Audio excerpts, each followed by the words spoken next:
You don't need to do your hair. Good evening, ladies and gentlemen. Welcome back. It's been it's been a minute. We went past our normal Monday show. Bucket had some kids baseball stuff to do, but that's all right. I did as well today, but we are good. But yeah, welcome. I am Mr. Hoosier. He is Bucket, and as we always start with Bucket, how you doing?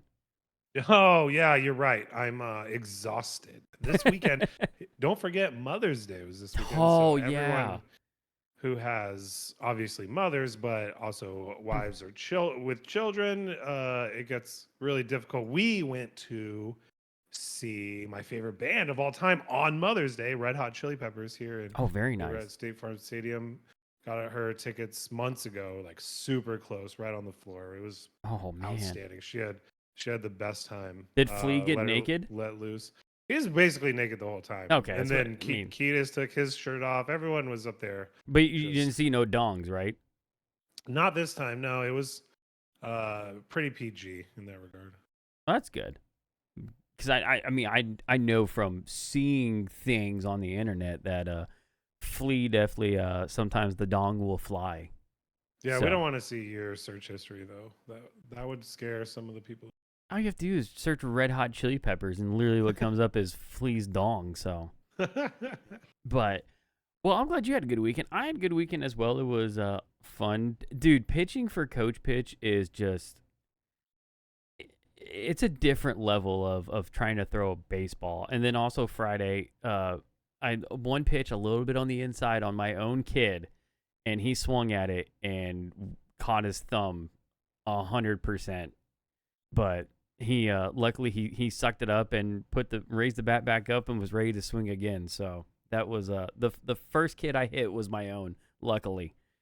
Yeah, that's the best way to do it. Get it over with. But honestly, it helps them get over the fear of being hit just to get hit. Anyway, Well, I've already given you a couple pointers. You did. The But coach pitch world, so we I did can have continue to do so. we did have one kid though that threw a pitch, he hit it, and the way it hit off his bat, the ball ricocheted off and hit him in the face, and like it was fine. Like he didn't freak out or anything. Like again, got him to refocus and swing the bat again.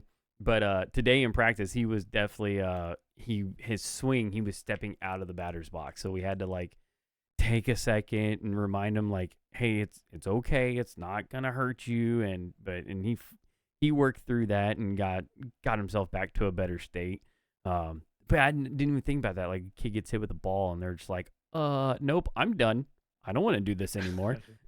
Yeah, you can scare them away pretty quickly, but a lot of them bounce back. They do. They bounce back really well.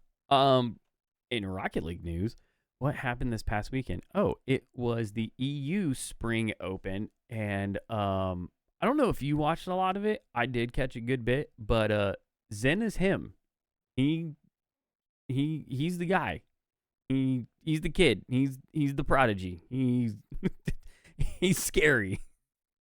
Yeah. Yeah, he certainly is pretty good, but it's early still. I mean, It is early. I'm glad that he's doing so well and that he's really showing up. But if anything in Rocket League, I just want to say this before you go off about how good he is everyone kind of figures out what's going on and starts playing a different way once something new happens, right? So I feel like he might have a really big rise here really early, and then it'll all kind of settle itself. But that's my prediction. I think it will too. Probably what was scariest about EU this past weekend was just seeing the quality of the teams compared to NA, right? Like I'm actually nervous for NA for the major for spring. I would say there's a chance that EU could steamroll this entire thing. The way Liquid's playing, Vitality, BDS, KC doesn't even make it to the finals or even the lower bracket finals. They get beat by BDS. So that move with Rise it started out kind of shaky. They lost to Carmine Corp in the second round, but they come back and beat them 4-2 later on in the lower bracket semis. On top of that, Scrub Killer's back with Hogan mode. and they make a pretty decent run for a team that went through open qualifiers, getting all the way to the lower bracket round 3. Or I mean lower bracket quarterfinals, losing out the Carmine Court 4-1. So yeah, EU looks very scary right now, the way all those games went this past weekend. Scrubkill is the original, right? Like Prodigy. He is, what, now yes. 20 years old? The original EU. But he he's was the playing original since he was EU like prodigy. 13. Right. Like, but he's been playing this game now for 7 years or whatever. Yeah. And in the spotlight for all of it, more or less, right? Like he had a little bit, he was always up there in the ranks. And then when he was allowed to start streaming and start getting into it. So it's interesting to see him still playing, but also he's still only 20. It's crazy to think about. He's been around for so long, but he's still only 20. So I think that's where we are with that. Yeah, I did watch a good amount on Sunday itself because we didn't have a lot to do in the daytime. Like we hung out as a family and I just had it on the TV. So I got to watch the upper bracket finals and the lower bracket finals and the grand finals. And it was interesting to see. I think the lower bracket semis were on that day too, I want to say. Where BDS beat Carmine Core. I think that was on the last day as well. And it was interesting because just to see sort of for the first time Vatira and company like just not look comfortable. Right. It was interesting to see it. It's been a while since I've seen that, but yeah, the rest of the field is really solid. So I can't say enough about how much crap we've given EU, but I think there's 4 or 5 teams there that on any given day can beat anyone in NA, and that's scary. It's very scary. Yeah, you talk about that, like Carmine Corp, when they were playing BDS, they get down 2-1 and they call a timeout. And of course, as what always happens after timeouts, the team that called it always wins. And so you thought, you're like, all right, this might be Casey's chance that they're going to run it back. But then BDS just turn it on, beating them in OT 3-2, and then beating them 4-3 on Neo Tokyo, which BDS, they don't even take a timeout. Like they just put it together, which was it was just awesome to watch. And yeah, to see what had been deemed as the Titans of EU, now they were not the Titans this time around. So the cup will be interesting. But you talk about prodigies, right? And we're talking about Scrubkilla. The big news out of NA this past weekend, I don't know if you watched it. I know you were at the concert when it was happening, so you probably didn't see any of it. Me and Jace were messaging back and forth and probably blowing up your phone, being very annoying. Yeah, I had to turn notifications off at some point so I could concentrate on what was going on around me. But I did see you guys talking about it. Yeah, NRG was very close to going home and not qualifying for the cup. I watched those games and it was scary. Even I was in NRG's stream, and at one point, like there was 4,000 accounts watching that stream. And then even Alpha Cap, he, after M80 qualified, he went and he's like, oh, NRG's losing, and he went and watched that. So I think his stream had like 1,200 or something. So you're talking about upwards of 5,000 accounts that are glued in, knowing that, oh, these guys are on the ropes. What's going on? And it was so close. Boulevard had a chance. Like, you look at the scoreline and they lose 3-1. But if you were watching the games, there were just certain touches that it should have been a goal if you just altered your car just a little bit and got the touch that you actually wanted. So, yeah, Boulevard was right there, so close to knocking NRG out. And that would have been the first. That's a good team too, though. Yeah, Boulevard is a good team. After watching them, holy moly, that's another good NA team. But that would have been the first regional that Garrett G wouldn't have been a part of. But luckily his streak continues, and they made it by the skin of their teeth. Yeah, that's the phrase. You got to feel for these guys, but they keep sticking it out, and they do. I don't know. I don't have high hopes for them, but if they can keep showing up and showing up and showing up, maybe they're going to surprise some people. That's at the end of the day, that's really all we can hope for at this point. There's really nothing you can say.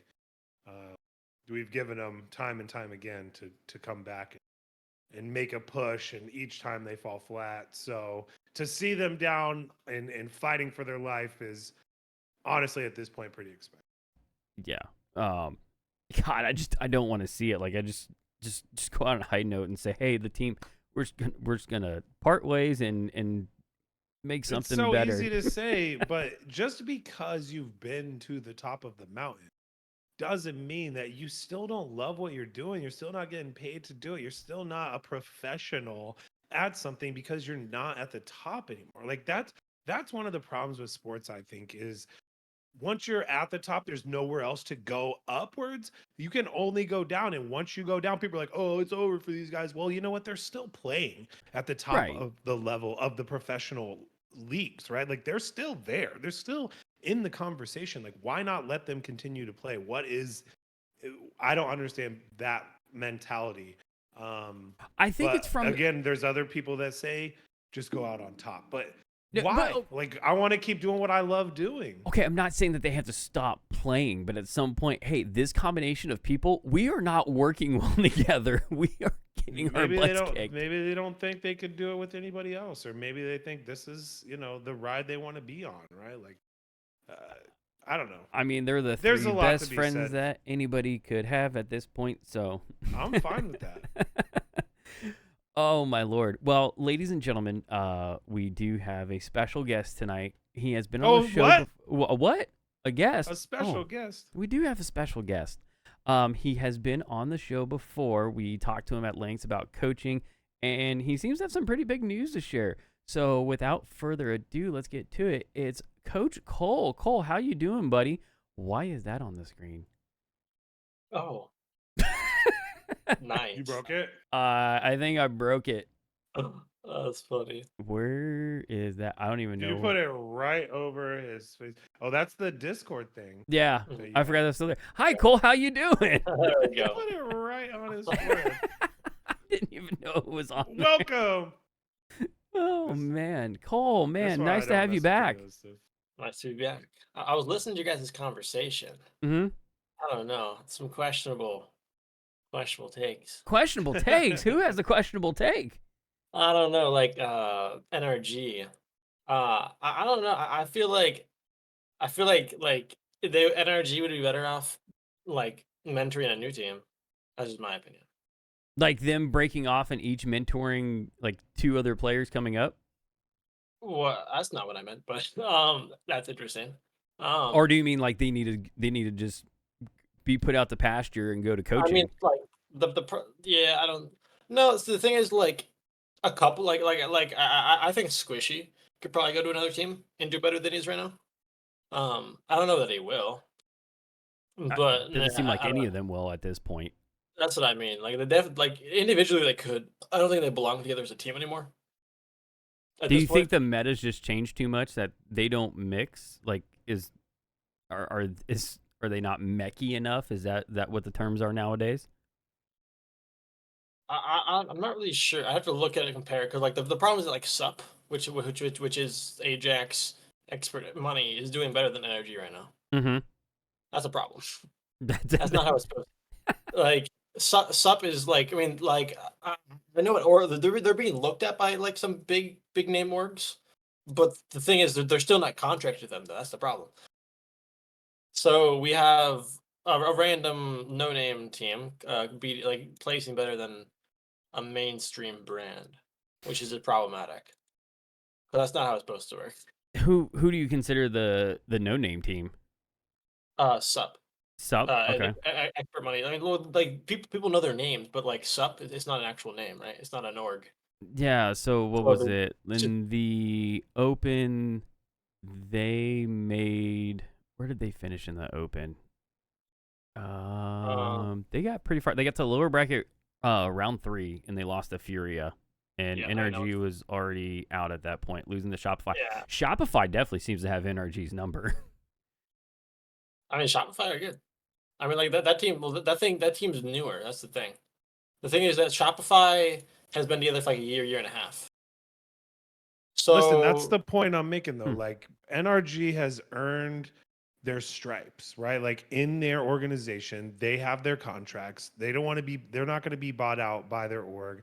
They've done everything they need to do that they need to prove themselves. And they're just riding out this wave, right? Like right. they're probably okay with that. In the org might be like, I wish we were having better results, but people are still talking about them and they're still in the conversation and they're still making it probably the minimum points that they need to make in order for the org not to squash it. I mean, they're So still making top everyone's 15, just kind of so. going along, right? That's what I'm saying. They're just going along, and they're not probably going to get back to the top. And everyone's just kind of okay with it till they disband, which, in my opinion, is going to be at the end of this year. I don't see them going further than the end of this year. I don't I mean, either. Technically, they could recontract for next year. They could probably still place low top 16 next year. I would be surprised if they stay together and under the same umbrella. It depends though, because it's just the name, like the what's it called? Like the name recognition now with NRG and them. So Right. like That's big. like in the they've scene, kind of too, built up from the what we've name and heard. like the value of the be like it's not going to go down at this point, right? Like their names are still going to carry the same weight, even if they're not making, even if they're not winning, you know. No, Yeah, it does. that's I mean, the- it kind of that's goes. the part. It kind of goes against kind of what I had been saying because with all the roster moves, I've always been a champion of you need to stick together and try something out. And then now with this one, I'm on the opposite end of all right, you guys have tried it out. Like, is something going to change? But I don't know. I wonder if there's anybody that even wants to go has interest in playing with any combination of those three. I would figure somebody out there does. I mean, probably maybe. Probably, I mean, like it's kind of like the same thing of Chronic being brought up in a Genji. The thing is, like, you could take almost any other like high X player of similar Chronic skill, put them on Genji, and they probably still get top 4, top 8. You think you So, really think so? 100%. Like the thing, like I'm not saying Chronic was bad by any means before he was put on. He was definitely like known as one of the better X players. But there's still another 5, 6, 7 at least that could do the same thing. So again, like like the NRG could break out together, they could do whatever, or they could take someone out and then put someone new in and do the same thing like Gen G. That could work. They could try things, right? And NRG definitely has the money to do that. Yeah, I feel Like, like at this point not- it's also if there's one person that's synonymous with NRG, it's Garrett. Like you can't have Garrett go to a different team at this point because then that would just be really awkward and weird. Like it's Squishy's. If they're gonna remove anyone, they probably remove Justin, if I had to guess. Squishy's been around longest. Garrett's Garrett. What do you mean by Squishy's been around longest? Just like in the scene? Streaming in general. He's like one of the earliest large YouTube Rocket League streamers.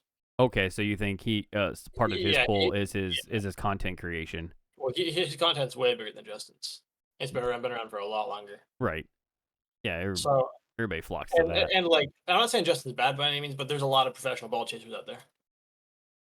But I mean that's kind of what I think I would put Justin in a bad spot over the last couple of years. When we first saw him on the scene, that was he was it. He was the one that was doing it, and now a lot of people modeled themselves playing wise after Justin, and he almost didn't keep it. It hasn't worked, and I don't know what he needs to do different to get back to that being Justin. Well, he can't get back. He's gonna have to build something new. He can't try the same things. Doesn't work anymore. So he'd have to completely rebuild his playstyle or like build around his weaknesses now. What I mean, but that would probably take a new team. Like you say weaknesses. Do you know of any off the top of your head that you would say is a weakness of his? I'd have to be looking at the actual like replay themselves to give a clear answer. Oh, okay. But I mean, like he has mechanics. Yeah, he's he's one of the original mechie players that we all know. Right, but if you were to like, let's say, hop on a team with like, even like 2 high X players, right? Mm-hmm. Or like, let's say he got dropped and he still wanted to play Rocket League. Okay, well, he have to probably do. He probably do something like Gyro did, right? Gyro hopped into the bubble for a little bit while, right? He's back now, right? But he was in the bubble for a little while. So he would probably do the same thing, hop on with 2 like lower X players, I mean high X players, like again, Gyro playing with Sosa and Cheese. Those are pretty good X players. if Gyro did that, then he could essentially like he would be low top 16, top 12 for a little while. Not Gyro, I mean Justin. But then after a while, like at some point Koi will break into it. Like at some point M80 will break in again. At some point Sup will break in. Like these bubble teams are not gonna be afraid of these teams anymore. Like the gap is a lot smaller now, and these guys are getting old. So like they're not. Whoa, hey, be careful with that old term, Jesus. It's well, I mean for the scene, for the scene. Hey, let's be real. For the scene, they're getting there. Oh Rocket man. League. Well, No, you're not wrong. I Yeah. think that's the thing too, right? Is it used to instill fear into people to be playing these guys, and they have experience, and they had all of these things that were propping them up, and they've Mhm. lost a lot of that. So at the end of the day, it seems like the new is becoming the current, right? Yeah. And I think Yeah, that's right. where we're at right now. The strongest level of players are between 15 and 20 right now. There might be a couple outliers above 20, but most are the most like the majority of the pack, I guess you would say.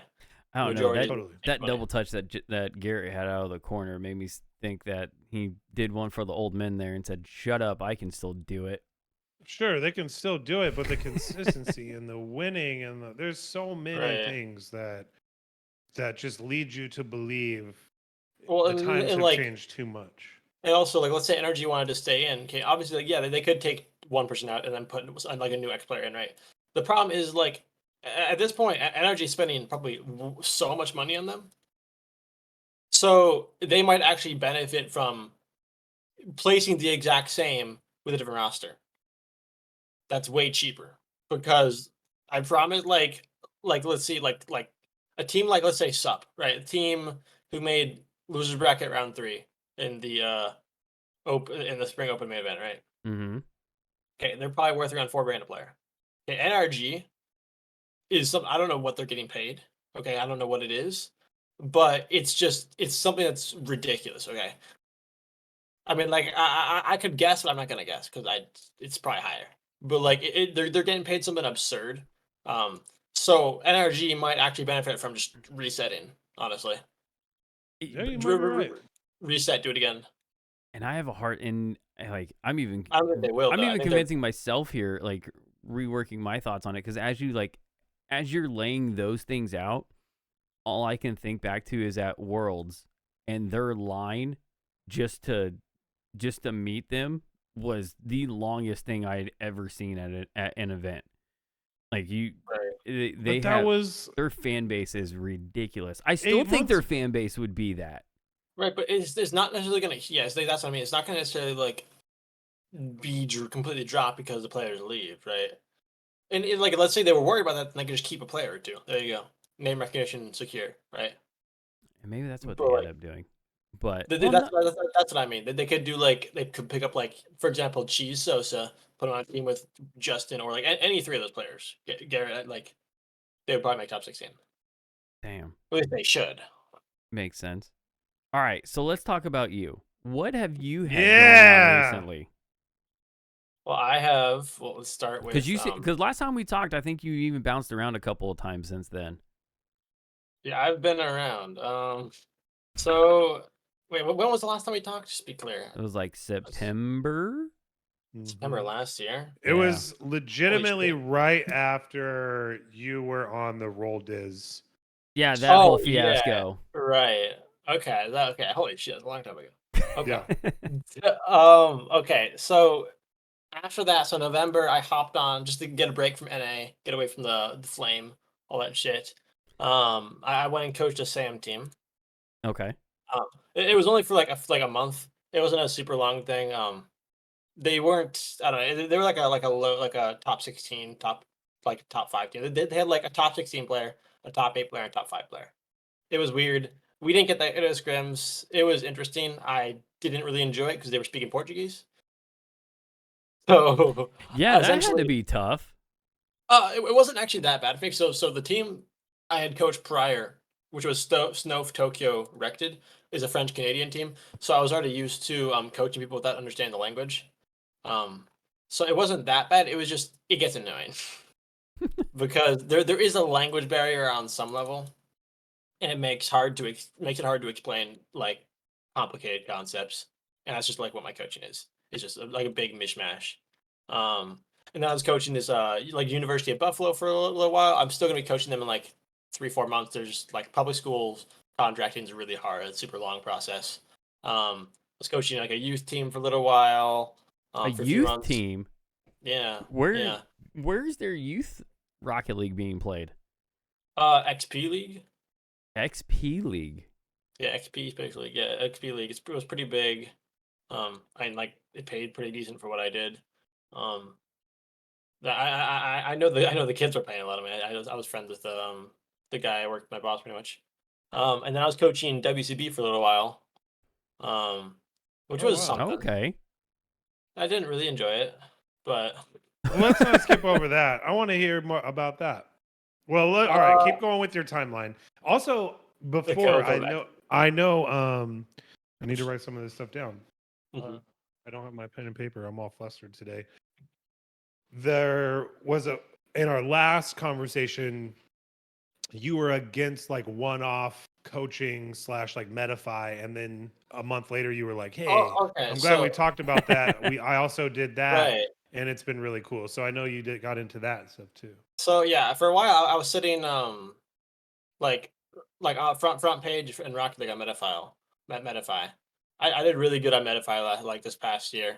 Like I've made the amount of money you can put it like you can make if you really work on it is crazy, and it's not fun work because it's a lot of just like networking and talking to people and see what people want to hear to be able to market to them better. It's very very boring and monotonous to get there. Welcome to the real world. Right, it's very boring and monotonous. But like the reason I say it like that is because a lot of people think like, oh, I can hop on, be a coach, and make good money. It's kind of true, but like you have to put a lot of hours in. And people try to do it, and like, oh shit, I actually have to do something. I actually have to do stuff. That's crazy. I thought it was free money. But no, I hopped on Medify, and then I was sitting front page for a while. I'm not sitting there right now because I've been slowing down. But what I've been using Medify for is because there's like training plans essentially, so I can have someone like let's say like it's like essentially like a weekly style coaching. So they can like pre-purchase the package. So I get paid up front. Very nice for me. It's like very helpful. And then they can schedule 8 sessions at any point, right? So we can do weekly, bi-weekly. It's kind of like built into the system. And then when we do the lesson, it actually adds on to like the stats thing, which puts me on the front page if I have enough. Like it's like another form of advertising. It's a bit rough because they do take a 15% cut of the earnings, which is quite a bit, but it's kind of like paying for the advertising. So it kind of balances out. Not really. It's still kind of shit, but like it does what it's supposed to do. My goal is actually to be able to move off it at some point, but at least till it stops, helping me. I'm gonna stay on there and just stay on Medify. If it works, it works. It's just like they're growing and they're adding like a bunch of small coaches. So like let's say a small coach gets someone to buy a Medify session, they do a horrible job. Well, now they're going to the front page, right? Look at who the top mentors are, right? So I kind of benefit off other coaches not doing a good job. So I actually had multiple clients come in and be like, yeah, I just got coached by this guy last night, and it's like, wow, he completely missed everything. So it's like I'm on there because other people aren't doing it well enough yet. Once I actually start struggling to get top mentor and like up there, then I probably will move off. But for now, it's worth it. But on top of that, I was doing WCB for a little while, for a few months, like January to March. They're like a 1600 team. It was okay. Problem is that like WCB itself is not a fun place, and people don't talk about it really. But it's very, I don't know. Like when I first tried to reach out to teams, 'cause, like, oh, I just hop in the scene, right? There's like 16 teams, pretty small, pretty tight knit. Half the people wouldn't respond to me. I was just reaching out and saying hello. Half the people wouldn't respond to me. I don't know if you, I don't know English. I don't know if you've ever seen any WCB drama online, but a lot of it, like players getting banned, players not being let in. It's very weird because it's WCB, but it's trans inclusive, right? And I don't have a problem with that personally. It just complicates things a lot. It's very because I think what like I was reading some about this when I was coaching them. There was like someone who had been identifying as a female for 9 months and she couldn't join. It's very weird. Like someone has to be like for them to join, they have to actually identify as one for over a year. It's very weird. Oh, okay. So it's like there's a lot of problems like that. There's got to be a rule somewhere. But what's interesting to me that from what you've said so far is this community is trying to be inclusive and allow and get themselves in the know and whatnot, but it sounds like in the background like things aren't clean or they're not being that way. If you're trying to reach out to someone in something like that, you would think you would get really good responses. That's what I'm No, it's just a struggle overall for most of the WCB scene. And I don't blame them because a lot of them play in like six man's example and they get shit talked in six man just for existing, which is Right. kind of fucked. That's kind of fucked. So I understand a lot of their struggles, but at the same time, it's just I don't think I'd coach it again. Well, you can understand them like if that's their experience, they go into six mans, they get shit on, and it just it's not a good experience. Definitely, then and they've created their own environment that they do have walls up, and it probably takes a while to get through just to build that trust. But like you said, if you can't even get in the door, then how can you ever build the trust in the first place? So it's a catch-22. And like they reached out to me when I first started coaching them, but then I was looking at coaching another team. It's very weird because like I know for a fact that whatever coach they went with was not better than me. I don't know who it was.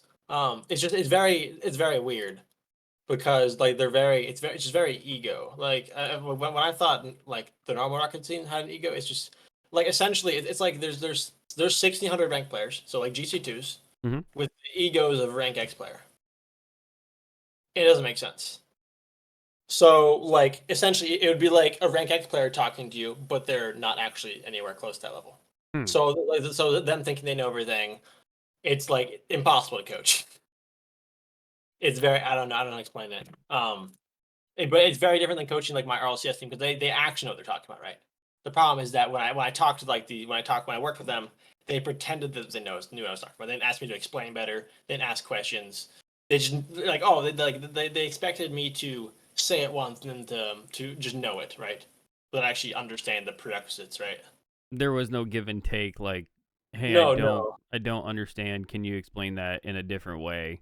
Like that just it didn't make sense to me. So they were, yeah, I guess that does Well, make coaching a little bit difficult because not only is the coach supposed to be able to be good at coaching, the players have to be coachable as well. mhm. So and yeah, and then one of the drama happened. Because I was doing this for free, by the way. So Oh, I okay. was doing this while I was coaching my previous competitive team, which was C Money, Nescuff, Pluto. So Mm-hmm. like rank A, we made like top 32 NA. And I was coaching them simultaneously. So I was doing like 10 plus hours a week for free for them. And at the time, I was charging 40 to 50 an hour. Right. So essentially, I was sacrificing probably around $300, $500 a month for this team, or like a week almost. That's how much I was getting. I was making that at least. It was absurd. And then at the time, like one of the I brought that up because like they were I forgot what it was exactly. I don't remember the exact situation. Um, but essentially, like it was the Twitter account. So they had like the small Twitter account, right? Small Twitter account, like 50 followers, like the team Twitter account, right? And I used it to like some of my posts or whatever because I could, right? I had access. They let me. And then she brought it up in like this text, like the team Discord. So I went on a thing about like, so I'm putting all this time in for you, monetary time, right? Because I could just market myself, make actual money. Right. And so I'm putting, like, since I've started coaching you guys, I probably could have made like $2,500, right? And you're complaining about a Twitter account, me liking a couple posts. It's just very weird because like they're all about Twitter and I don't get it. So like, for example, like let's say you're like you were trans for 2 years in real life, right? If you have not been publicly trans on Twitter or any social media for at least a year, you cannot join. Okay. What is that? What is that? Right? I don't know what that is. It's very social based. and like they're like weird about it. Like I think one of the players was like subtweeting people. It's just like the most witch hunt I've ever seen. Well, it does make Yeah, sense that that's an they're. interesting It does point make too. sense that they are social based because I mean that's how the whole league got started, right? In the social Right. environment, they weren't having a good time or feeling like that was a place that was um, being open for them to be a part of. So yeah, they're going to create a social environment. Now, if they're going to take it and like yeah, it's kind of whatever rules they want to set, but I mean, good on you for willing to put your time in and try and help a team out. I mean, bummer to hear that it didn't quite work out. So you go from women's carball to what was next? Well, after that, I was just burnt out. So I was like, I'm done coaching for a while, and then I hopped on. I actually started playing on a team. I played on like a 1900 team, 1800 team. So I was doing scrims like it's like mid rank B, mid high B, nothing crazy. Mm-hmm. So I was playing with that team. Did probably like 20, 30 scrims. So like, I got some decent experience because I'm like rank C. I've never actually played competitively at all. Just actually coaching. So that was fun. I got to learn a little bit more about like the players' view and like how like one of the things that like one of the big things I learned from playing on a team as opposed to coaching it and still thinking like a coach because I'm still a coach. Um, was that like as a player, there's certain things you're not allowed to say or talk about. When you're a player on a team, because if you talk about it or you talk in a certain way, it'll ruin the vibe or affect the relationship heavily. Whereas, like, let's say I saw someone stupid, I'm like, okay, like as a coach, I'd be like, that was fucking stupid. Don't do Mm-hmm. that. As a player, as a teammate, I can't tell my teammate that was fucking stupid. I can't Why say not? that because that will cause problems. What if I'm Like what if I'm doing everything right in my power? Why can't I call out the next person that's right there next to me that's supposed to do because, their part? because like it's like the players should be focusing on what's coming next, right? Okay, the players should not be thinking about what just happened. That's the problem. Or as a coach, I can think about the big picture, right? As a coach, they can think about the picture. Like I'm focusing on things they don't need, they shouldn't, right? So as a coach, I can tell them that was dumb. So it's the coach's job to tell them talk about what had happened during the game, or like just happened in the game, right? Like it was a bad goal, whatever it was. If they Right. needed something, like, it's better for the coach to say that, right? Because then they can be mad at the coach. Who gives a shit, right? Why does it matter? But the one thing you don't want to be mad at mid game or mid series is mad at each other, right? Okay, so mid game, mid series. All right, I will agree with that. Right. I'm thinking like even outside afterwards.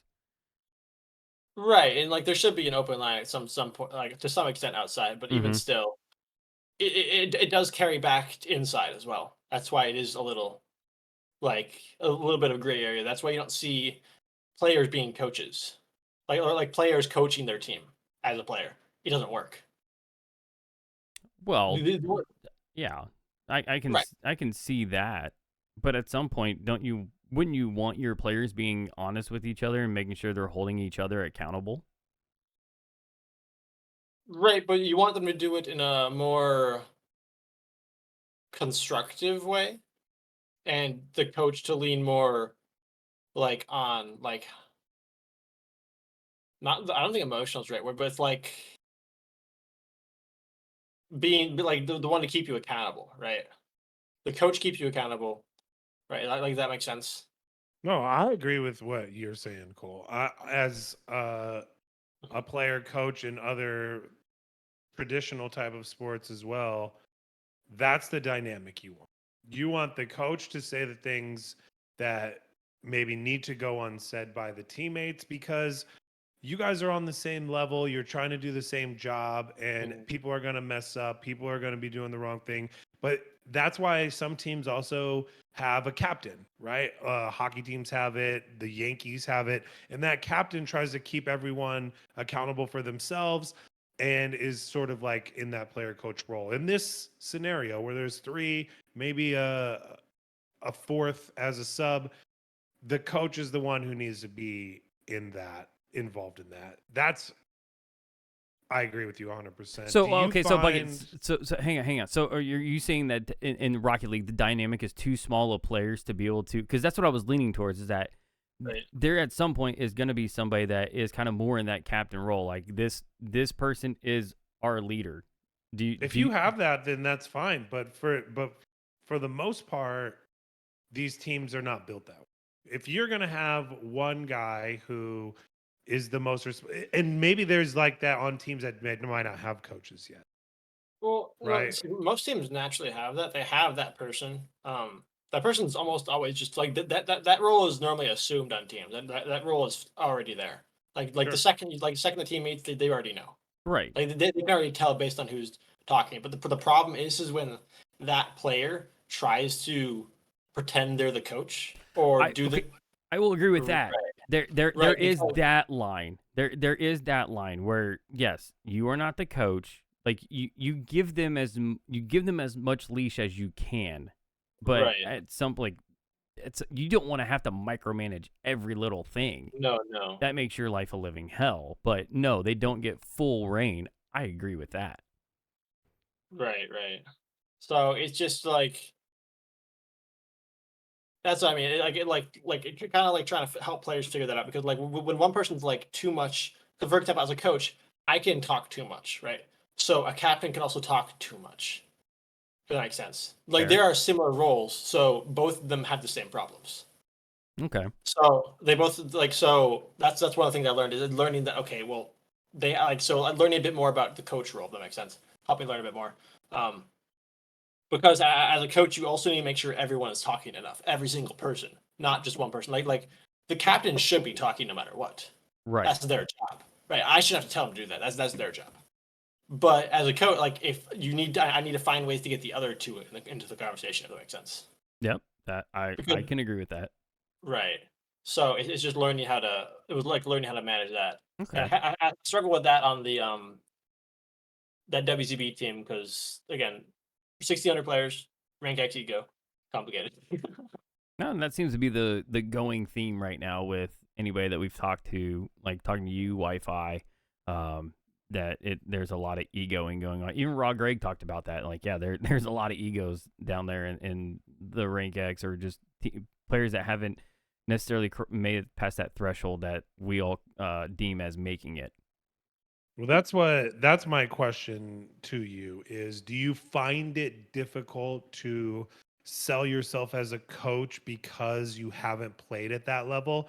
Now, mind you, I feel no, I'll just let you answer the question. Okay, so I would say no because regardless of whether I've hit SSL, and I've been 1,800, which is not like regardless of if I hit that rank or not, it doesn't really change anything. Like I'm still gonna try to hit B plus this year, just for the experience. But like coaching wise, it's not gonna change that much right now because even if I hit B plus, I'm not gonna get this random top 16 team coming out to me. No, they don't care. No, it's not their job. It's not their job to come to me. At that point, once you reach a certain level, you need to prove yourself enough that they will. Like that they will like how do I put it? Because like there's also certain teams that just won't work with me. Right. No matter what coach you are, there are certain players that just won't want to work with you based on who you are. So it's not necessarily how you, because you see this sometimes, right? Like there are players that are going to be coaches. That's a fact. They'll turn into coaches or they already have that on their mind or they already have that captain's ability. A lot of catchers in baseball turn into coaches after they're done playing. It's just a natural progression for them because they've essentially been the general of the field, right? There's going to be players like that. Then there's guys who know the game in and out who might not necessarily have been able to do it, right? If you can't do, maybe you can teach, right? That's the old philosophy. If you can't do, then you teach. If you can't teach, you teach gym. That's what Jack Black said. That's what Jack Black said in School of Rock. But that's kind of that. I was wondering if there's still that wall to break down as a coach of like, man, didn't play at that level, or I never made it, or I don't know what it's like to be this player, or if they really do see it now as a coaching role, that if you can do X, Y, and Z or help these players reach their maximum potential, that job is there for the taking. Is that how it seems to be now? Right. It's not like player credentials don't really mean all that much anymore. That's nice to hear. It's more about, can you coach? Is it working? There you go. Are you doing social media? Are you? That's pretty much it. Like having content. That's why like a lot of coaches. That's how some coaches got into coaching in the first place.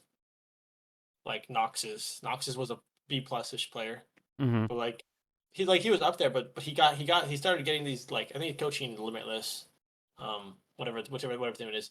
But he's a streamer, right? He's getting paid his money because he's a streamer, right? Like I'm not sure what his contract is. I just know he's like most of the money, like most of the reason he's getting that money is because he's a streamer, not because he's coaching. Yeah, and there's people like that, and then there's other Right. guys who we interviewed, Raw Greg, right? Like, and he was on the other side of that, where he wasn't really in that spotlight, but he played. But he just said he never Mhm. really would have been able to play at the highest level, but people listened to him, and he was able to articulate things, and he really had that competitive edge as a coach more than a player. So I think there's a lot of different paths, and I'm glad those paths are opening up, and it's not just, oh, we played with you, we like you. That's the only thing that there is. Right. It's just like you have to find the right opportunity. Because it took me, when did I coach C Money Nescop team? That was February. So it took me about 2 months to find this team. Yeah, so you're So so now like you I mean, from what you were telling us, sounds like some pretty big changes coming up for yourself. Yeah, yep. start from the beginning again. From So you told us in the green room, but yeah. So essentially, I'm going to be. We'll start with. I'm going to be the COO of a new esports org. Nice. So part of what that's going to be doing is, as you guys know, I have my own Discord, right? Mhm. So essentially, how it's going to work is I'm going to take my Discord. So you guys know how Gen G, like you guys have seen like Gen G Mobile One, right? Mhm. So there's Ooh. also like Cloud, like Gen G Mobile One, like how they have Mobile One attached. Right. Or like Cloud9 training grounds, right? Their coaching thing. So it would be something like that. So like let's use Gamers First example. So it would be like G1 Academy or G1 training grounds, so something to that extent, right? Mhm. So I'd be taking my business and it'd become like a beneficiary of his org. That kind of that makes sense. It's kind of So like he would own it. I'm gonna run the org, but I'm gonna run it as a whole. So I would be doing the esports org and my coaching stuff at the same time. I'm getting paid to do that, meaning that I can, like, they're gonna be aiming towards the same goal essentially. Because the goal down the line would be either to like break off, do my own thing at some point, or sell it to him and then work for him. right. So and that would be a part, like, so like because like if I build it for him, be like, oh, this is like, but like, if I build it for him while I still own it, then I still have a lot of power, right? I can still choose whether I want to do it, continue on my own, or like, build him his name, continue on my own, or sell it to him, work for him, right? Build the coaching business, which like build the coaching business, which will actually build my own name as well, right? No, that So it's makes kind sense. of like, You're kind of almost making like kind of like if you take FIFA, right? And you have an org, but now you have like a training ground where you can find players and see who's someone that you want to maybe try and bring up through the ranks. It sounds like. right, because I can pretty much help any like once it's big enough, I can feature any coach I want. Right. Once it's big enough, like kind of like how Spooklook does it. Like they actually reached out to me. I if they pay me well enough, maybe. But like it'd be more like cause they reached out like the way they're doing it. Because they reached out to me. They wanted me to take 30 hours a week. I said no, no. Um, but and the other reason I'm really thinking about doing, because I have opinions about that. I don't really like how they do it. Um, but essentially, like it sounds like I don't have a lot of details because I haven't responded. Um, Essentially, I would just be doing my own coaching. It's weird. I don't know what the program is doing, but essentially, they're just bringing on coaches and having them coach, Right. and then like they're still taking, like, they're not doing anything special. So So it's it kind of sounds like like, a Metafy. yeah, it's Mm. kind of like a Metafy, but you don't get to see what coach you're getting. So it's still kind of shady Okay. because they could pay the same price for some fucking random and then me, right? Which doesn't make sense, right? Because like there are coaches on there that don't belong there. I can tell you that. There's plenty. Like the quality of the pool is not high. There are good coaches, but like probably most of the people going to the program aren't getting to the top. So that's like the main reason I'd go there just to like pick up like 10, 15 an hour, right? Because then I'm making sure that 10, 15 people are getting good coaching, right? I might not get to choose how much money I'm getting necessarily, but at least they're not getting some random person who's telling them the wrong information, right? Right. Because I'd rather them get the right information and me be a little screwed than get shafted over and over again. So that's happening, and yeah, so we're trying to do it in a different way. We're trying to keep the coach pool, like the coach quality high, so that no matter what coach they pick, they're getting good coaching, right? Right. Again, like Medify does kind of do that, but there's also a lot of coaches in there who don't belong there. So then how, like, what are you guys setting up as like a qualifications coming there and being a coach? There won't necessarily be qualifications, but like we're not going to be taking your average like content creator coach. Do you have to like say Or you've been like a coach like for a player. year? No, there's not. It's more like they have to get vetted by me, which is a little like exclusive. But I don't. It's more like I don't want content. I don't want content creators who coach just for money. I don't want players who are just coaching for money. I want coaches who actually want to be a coach for their career, right? Mhm. And who actually who have qualifications and want to be a coach, because now they're not just piggybacking off my business just for some easy cash, and they're actually going to do something with it outside of it, right? Because like let's say like I start with a coach from when they're really small, right? Barely start coaching. They stay with me for 2 years, right? They make it big as an RLCS coach. Well, now I have that name recognition. Oh, I made this. Like I helped create their career, right? If that makes sense. So then I have external like advertising, because then like if they learned a lot from me, then they will go talk about it without me even having to tell them to, right? Because for example, I've learned some things from Verge. I talk about Verge in my coaching sometimes, so they'll do the same thing. That's just good networking. Right. So like they will just like if look at all the life skills Cole's learning over the past 9 months, man. Like you forget that we've been around the block in business and all kinds of things that we do outside of this podcast.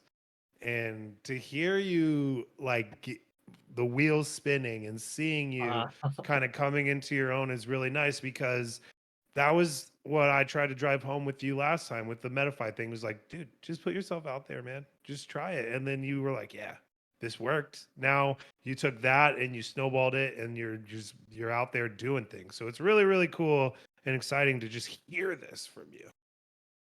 Yeah, and now I'm about a contract for 6 months, so that'll be good.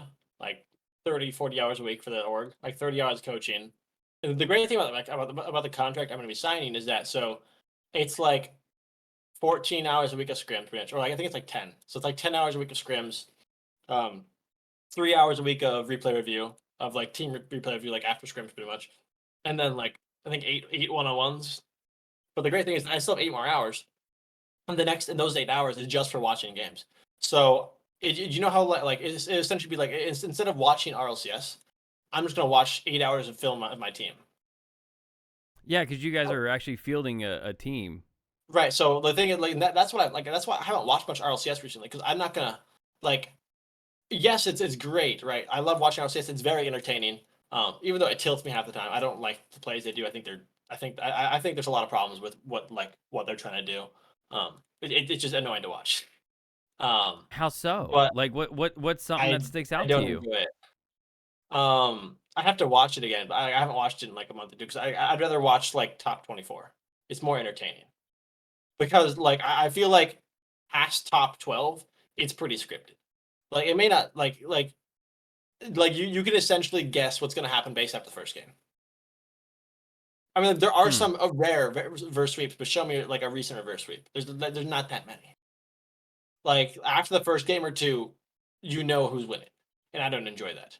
Right. Whereas like a top 24, top 16 team, games are a lot more volatile. Right. So it's a lot more entertaining. It's not every single player perfectly controlling the ball, right? Or just it's very different, right? Because if like let's say like if I go and watch top 4 RLCS, right? I'm gonna learn something different than if I watch top 24. Because top 24, like I will learn more about how players adapt to these shitty situations and like these bad touches, or as compared to how these players react to the best possible touches in the world.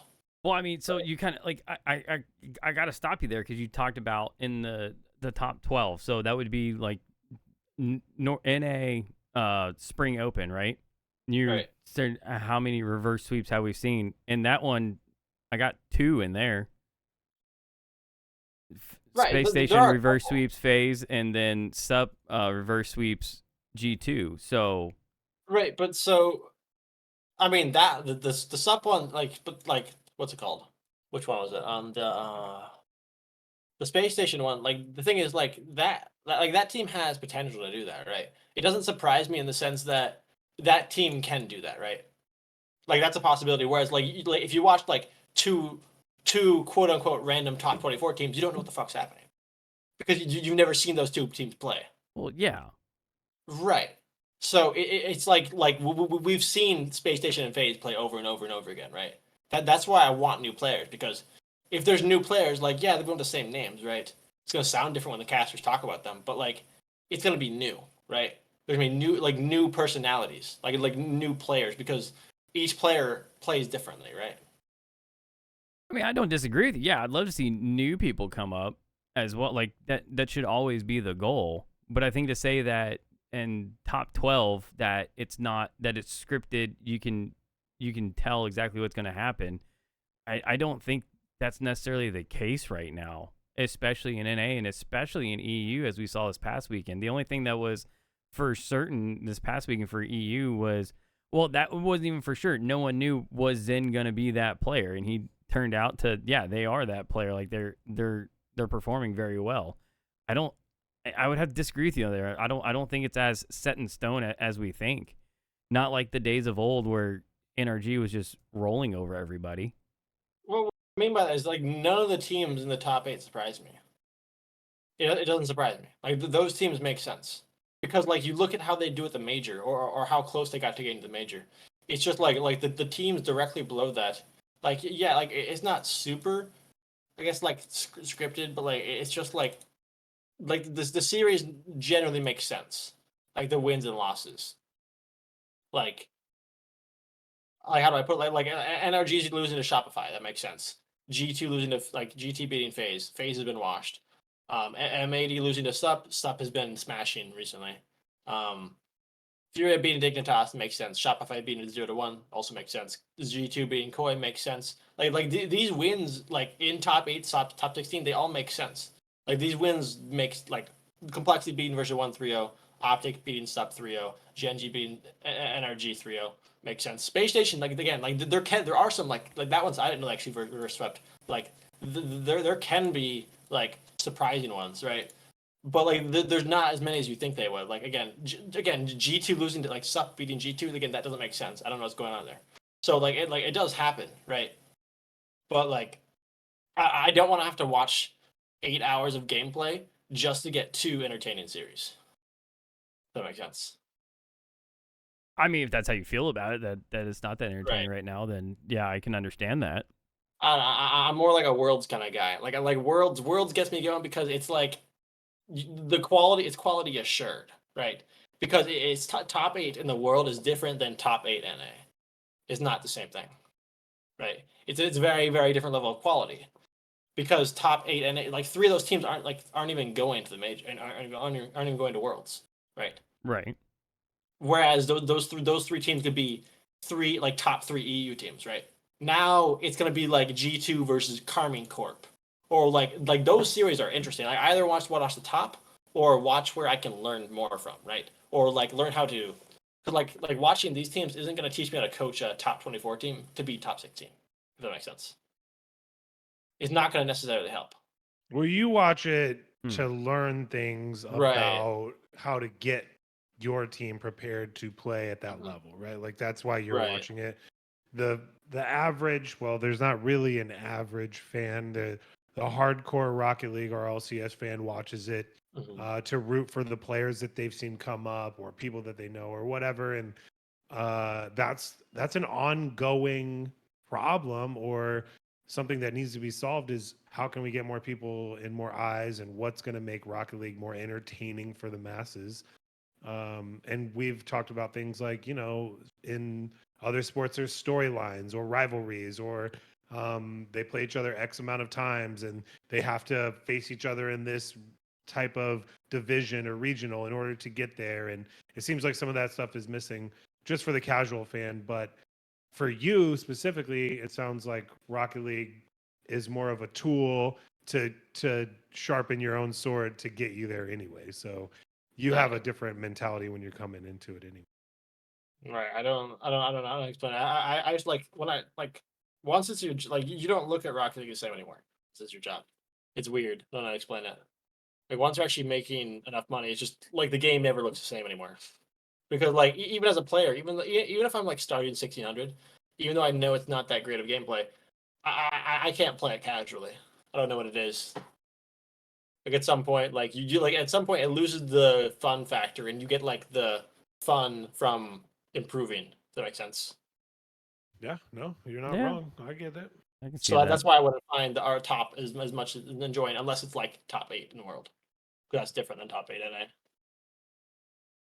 I mean, I might go back and watch a couple of like the finals or semifinals because again, top 4 is always good, right? That's top like those teams are going to worlds, right? Top 4, like most of the teams will go to worlds.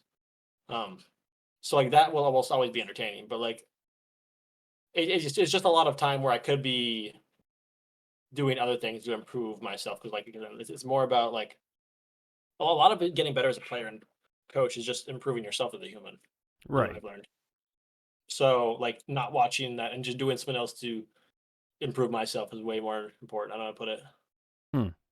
Well, I mean, I But think reviewing your own team's tapes and gameplay is right, just as right. important as seeing what other teams are doing, though, and what the nuances of the game at different Mhm. levels.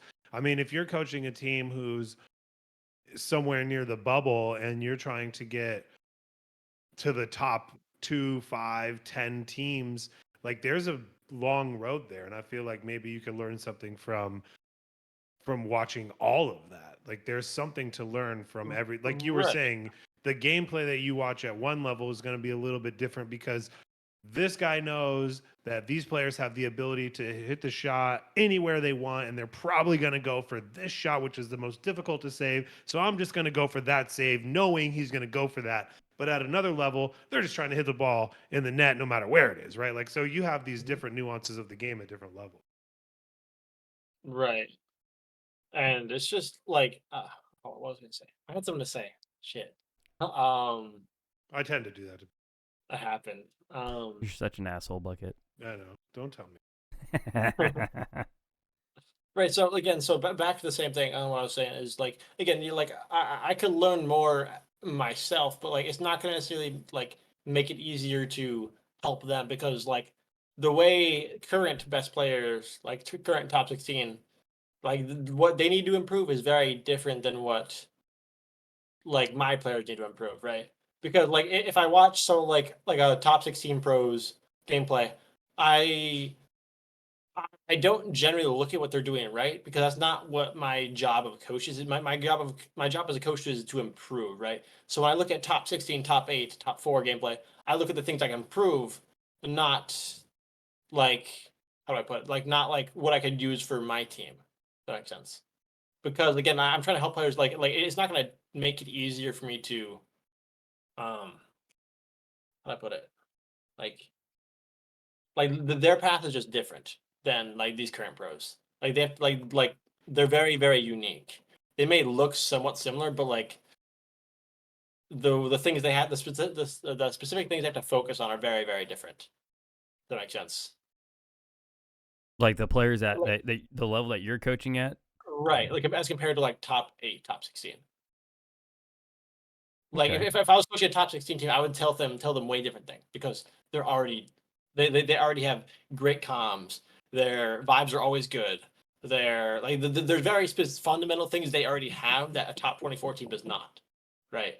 And it's very very different, right?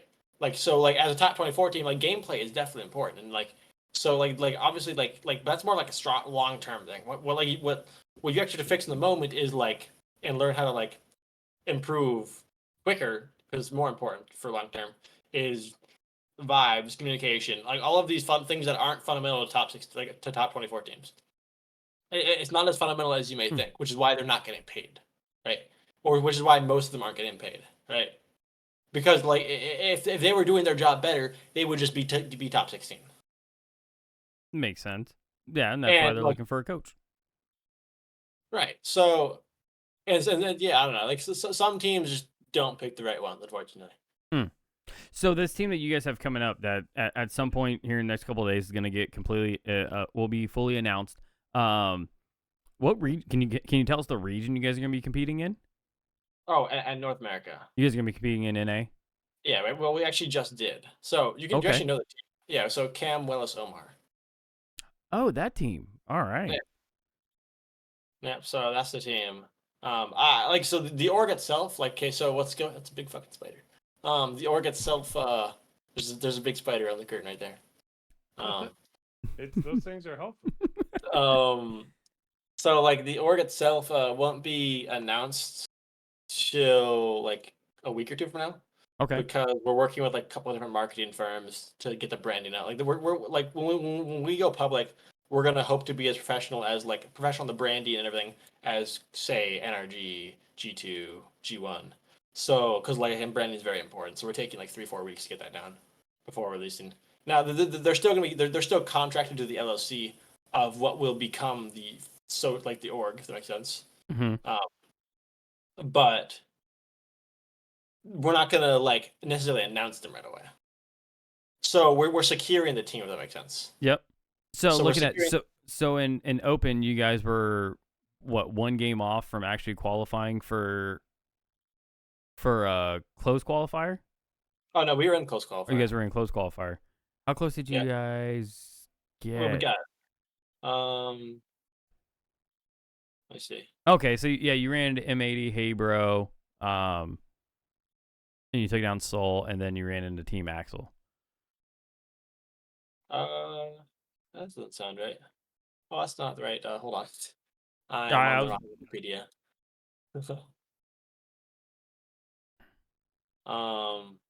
Yeah, it was an interesting round. We got swept by Furia right away. It was kind of rough.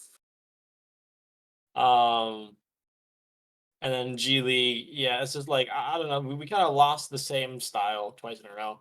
Like Yan, just mechanical player. Aqua, just mechanical player. It was just unfortunate. And we lost to Axel, and we went up 2-0. We got reverse swept that game, series. It was a bit rough. We needed to like take at least a game or two off Furia, to actually gain momentum, but we did not. And again, like I said, like a lot of the basic problems is gonna be communication, all the fundamentals that top 16 teams have. Does that make sense? Like if we had that stuff down, then we would have been top 16 there, but we are not there yet. Well, I mean, I hope you guys can find it, and especially as everything is now wrapped up for the bubble scene for the near future. Any chance you guys play in like the draw or something? You guys gonna? That's gonna come I'm back sure. around. I'm sure we'll get invited to pretty much all the bubble ones. We made top 24. So like anything that pops in the bubble over the next 6 months, we'll probably be in. And yeah, we're going to be doing some boot camps in Florida before it's fall split. Yeah. So and there's they're not gonna go and join the transfer portal and whatever circus hoopla that happens between worlds and the start of fall. Like it's pretty early to lock a team in for fall. That's why. Yeah, that's why we locked them in. Yeah. Okay. Yeah. That's awesome to hear. Well, yeah. So what you said? What in like you said in the week or so it should be fully announced? On the org. Yeah. 1 to 2 weeks. I'm not exactly entirely certain because it's kind of like we just gotta. It's as it comes because like we have names and stuff we're looking at and icons, but we're taking it slow. At very latest we'll probably have it announced by like the end of the month. Nice. Hopefully. And end of the month, first week of June probably. I guess. Bucket, do you have any final questions? Yeah, man. So you've got this new team. What are your like hopes and goals for these guys? Where do you think you're going to end up doing here in the next couple weeks and months, and then for fall, like where do you guys think you'll be at? Let's make some predictions, because if anything's trending, it's that we like to have you back every couple months or every 9 Well, months. it's hard to say because the potential is there already. It's already there. So we're like, even though we're not top 16 yet, again, we're scrimming Hey Bro, which is top 16. I think we scrim Sup. So we're scrimming some of these good teams. And I think I wasn't there for it because they got the time wrong, but we scrimmed Complexity today. Oh, nice. So And you're getting those scrims. Like, that's something that's always been yeah, set. Like, and Raw Greg talked They about did that. it without their coach. Oh, man. yeah, it was a bit unlucky. But then I think Milo Monster Pollo. Do you know those guys? No. That name does not ring a bell. Okay, well they're like an X team. They're like I think they got fucking, I don't know. They did not do good. They made like top 32. They did not make day 3 this time, but they were getting straight NRG scrims. Nice. So I don't know. I don't know what's going on or why they're scrimming people, but that's not when NRG is scrimming 3 X players that don't belong in day 3 yet. That's when you know energy's done. That's all I'm saying. Oh, man. They should not be screaming that team if they're gonna stay in. I'm just saying. Oh, well, I think we have come full circle. Cole, before we go, do you have any final things to say? No, that's all I got for you today. Oh, man. Just gonna see how it goes. Well, we appreciate you stopping by and giving us an update on where you're at and where everything is going. We're excited to have the org announcement the next week or two, and we look forward to what happens with you guys in the fall. Oh yeah, I'll definitely keep you guys updated on how it goes. Awesome. Well, as always, thank you, Cole. Bucket, you got anything before we go? No, man, I appreciate you coming back and filling us in on your happenings over the last 9 months. Sounds like you really took the time to learn your craft and kind of figure some things out and find a path for yourself. So that's really nice, man. It's good to hear when people stick with something that they care about. I understand too the things you said about that. Sometimes when your hobby or your passion, you get paid for it, it's no longer a hobby or passion, it's more of a job. But as long as you still stay in that I want to be doing this mentality, and this is something that I'm good at, but also something that I enjoy, I think you'll be in it for the long run. So keep doing big things, man, and I'm sure we'll be chatting hopefully in the fall. We'll say, hey, we knew that guy before he got to there, right? Like, that's the hope. Oh yeah, we're always rooting for you, man. Well, appreciate the support. Yes, sir. I will head out for the night, but I will. Hopefully, we meet earlier than 9 months this time. You know. Totally. I agree. Yeah, we're getting our stuff together. Don't worry about it. Well, I'm glad you guys are getting your stuff We're figured butting out. it up. That was awesome. All right, guys. You guys have a good night. Yep. Shout out to everybody. Thanks to anybody that tuned in and listening on the podcast. We appreciate it as always. Bucket Tuesdays, huh? Right? Like we interrupt. Well, we always do Mondays. So everyone knows to tune in on Mondays, but Tuesdays are some of the communities that we've met each other from and we've come from, and the dad type of groups that we know a lot of the people from. They run their internal community tournaments and all kinds of streams and stuff on Tuesdays. So they'll all pick up all this over the next week on the podcast and on VODs and stuff. So that's why we didn't get a lot of the comments in Twitch that we normally get. But I expect them all to be leaving me some information throughout the week. Yep. And then keep a lookout on our socials and in our Discord for next week. I will not be available, so it's whatever Bucket wants to do. So as always, thank you guys. We appreciate it, and we'll catch you all next time. Bye. All right. Sweet. Yeah, dudes.